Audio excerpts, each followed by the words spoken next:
ahoy hoy, I'm planning a walk, and it's not too long until the final experiment happens, at which point we can just put all of this flat earth stuff behind us and move on with our lives. Though I suspect some flat earthers will ask for a rematch. Though, to be fair, it would be kinda nice to have a sequel, the Final Experiment 2, where we get sent to space. That would be fun. But there is something that I have noticed with the final experiment, and that is how different the reaction between the globe side and the flat earth side have been to this. Though, to be fair, that's really not all that surprising. I think from the get-go a lot of people knew that globe earthers were going to be all for this, and that flat earthers were going to try and not accept the results. Though I do think that the differences in reactions between the globe side and the flat earth side really says a lot about what flat earthers and globe earthers think. The reaction from globe earthers has been, there will be a 24-hour sun. That is what the globe model predicts. That is what is going to happen. The reason for that is because we're confident about what we expect to see. We are confident that the Earth is a globe. We are confident that what the globe says will happen. For me, this is what happens when you have an evidence-based approach to things. If I look into something, I will slowly gain confidence in my positions as I gain more evidence. Sometimes I may even lose confidence in my positions as I find more evidence because the evidence may disagree with me or the evidence might seem mixed. Now, it may not be that way for everyone. There are certainly quite a few people that are confident in what they say despite having never looked into it at all. But the big difference here is that many of the globe earthers that people watch, like myself, Simon Dan, MCToon, FTFE, Dave McKeegan, all of these people have been looking into flat Earth for years now. If there were anything that would make us doubt that the Earth is a globe, we would have found it by now. But we haven't. That is why we're so confident about this. If by some miracle it turns out that there is no 24-hour sun in Antarctica, then that's certainly going to be a head scratcher. We are going to have to admit that we were wrong about something here. And it's not like if we're wrong we could just ignore the results or weasel our way out of it, because we have confidently said what we think will happen. When you make such a strong statement and you turn out to be wrong about it, then you have to acknowledge that. That is not something that you can just ignore. That is not something that people will let you ignore. But that is how the globe side has been reacting. What about the flat Earth side? Well, it turns out that it started a little bit of a war within the flat earth community. Many flat earthers have been preemptively attacking the flat earthers who have said that they'll go because they think that those flat earthers aren't actually flat earthers. You know, I'd expect a real flat earther to jump on any opportunity that they have to show that the earth is not a globe. That's what flat earth is all about after all. But more than that, there's been an active effort within the flat earth community to say that the results don't matter, as if they already know that there's going to be a 24-hour sun and don't want to have to accept that that means that the Earth isn't flat. Despite the fact that previously, quite a few have said that there is no 24-hour sun in Antarctica. In fact, I remember debunking a video by Eric Dubay where he says that. In order to fit the heliocentric globe model, this midnight sun phenomenon must also occur for observers south of the Antarctic Circle during winter solstice. In reality, however, there is never 24-hour sunlight anywhere in Antarctica at any time of year.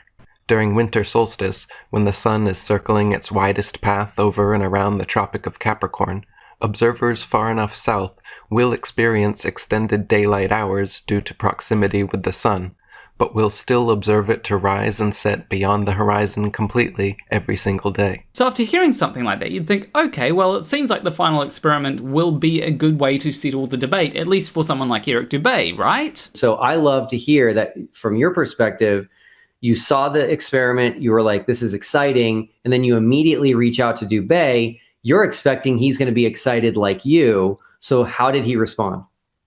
He said, I don't share your enthusiasm about this final experiment. He said it's a straw man.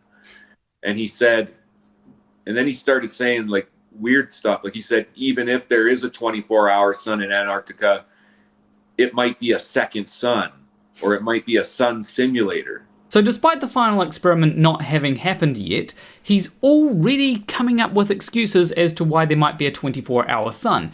despite him previously having said this. There is never 24-hour sunlight anywhere in Antarctica. To me, this shows that Eric Dubé doesn't actually believe what he's saying. As soon as he gets the opportunity to go ahead and verify something that he's actually said, he refuses and makes excuses as to why he might not see the thing that he said should happen. And this is not a one-off thing either. Flat Earthers like Nathan Oakley and Flatzoid have already dismissed whatever results come out.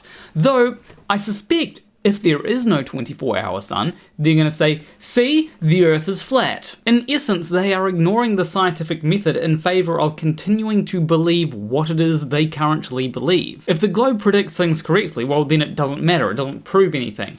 But if the globe fails to predict things correctly, well then it proves that the Earth is flat, which is the antithesis of the scientific method. In science, when you have an idea, that idea should come with consequences. There needs to be a way to actually test that idea. With the consequences of that idea, you then make predictions. If the predictions turn out to be incorrect, then your idea is wrong. But when it comes to the final experiment, Flat Earthers are not making predictions, because if they do, and those predictions do not come to pass, then Flat Earth is wrong. However, the fact that they're not making predictions in science works against them, because without making a prediction, whatever the results turn out to be, they cannot be used as evidence for Flat Earth. You can't say that something is evidence for Flat Earth if Flat Earth doesn't even predict it in the first place. But it gets even worse than that, because whatever the results may be, Globe Earthers are ready to accept the results themselves. But not all Flat Earthers are. Some Flat Earthers are saying that if there is a 24-hour sun, then it's probably just fake. Whereas there is no Globe Earther that is saying that if there's no 24-hour sun, then it's probably fake. The Flat Earthers' reaction is not just an attempt to not have to change their mind after the experiment, but also an attempt to ignore the evidence, to say, well, actually, no, there is no 24-hour sun in Antarctica, despite this experiment, because the experiment was just fake. I think what this shows is that Flat Earthers aren't as open-minded as they claim to be. Yes, they are open to some wacky ideas sometimes, but being open-minded means being able to change your mind when you're shown to be wrong. It seems like a lot of people, including Flat Earthers, treat open-mindedness as the ability to accept crazy ideas but not necessarily have to change their mind. If by some miracle this experiment shows that the globe predictions are wrong, there are plenty of Globe Earthers that are open to accepting the idea of Flat Earth. I don't know where exactly I would fall if the final experiment showed the globe model's predictions to be wrong, but I'd definitely say, hey, there is something wrong with the globe model. The reason why I wouldn't immediately say that the Earth is flat is because I haven't heard any serious predictions from Flat Earthers. However, I would no longer say that all the evidence shows that Earth is a globe. I'd actually probably say that the shape of the Earth is a bit up in the air for me. This is not me trying to deny evidence, this is not me trying to stick to what I believe in spite of evidence, this is me saying that I don't know what to expect if the Earth were flat. But that being said, there is still time for Flat Earthers to come up with a model saying this is what we expect to see happen, and this is why. If that were to happen and their model was shown to be correct and the globe predictions were to fail, then I would become a Flat Earther. But that needs to happen first, and it needs to turn out that the globe is wrong, which I really don't think it is going to be wrong. I'm pretty confident with that one, so it'd be a huge surprise to me if it turned out that I'm wrong. But if I'm wrong, I'm not going to go ahead and say that it's all staged. I will accept the results and try to work out what they mean. Though it would be fun to flesh out that spinning Flat Earth model that I have.